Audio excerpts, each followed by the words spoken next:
Okay, support me kay Ate Krish. Huwag ni Kuya Samsam.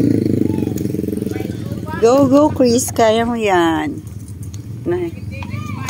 Proud mini mo. Kaya, paano si Ate ni daog? Ikaw pot mo, daog ka, by pay.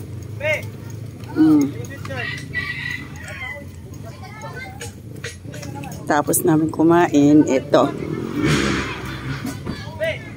Ito yung hilig ng kanyang pangalawang anak. Hilig ng kanyang pangalawa.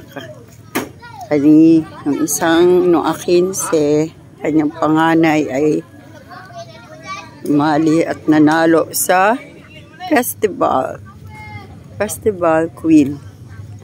Hala, bakit ang daming ano ng niyog? Hindi ba yan mahulog yung ano ng niyog? Patawarin.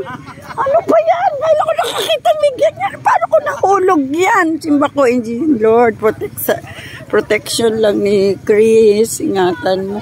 Hala, ang sao mo na, uy. Pero wala na ibunga. Maraming bunga. No.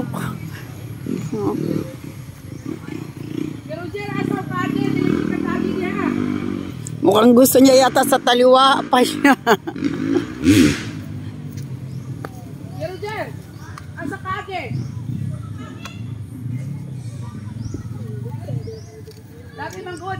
Saba, dapat pangunahan mo di. Alam mo naman yan si Kuya Roger mo eh.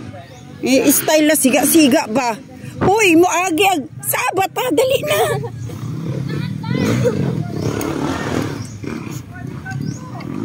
Hoy, sa taliwa. Ta, kay muagig motor. Sige, sige. Hoy, tabi kayo, tabi. Nakakatakot naman yan. Alam mo, hindi ako natatakot sa nagbumotor sa niyog. Baka magbagsakan ng niyog. Manginoon ko. Look at that. Oh, ang tataas. Naku, Lord.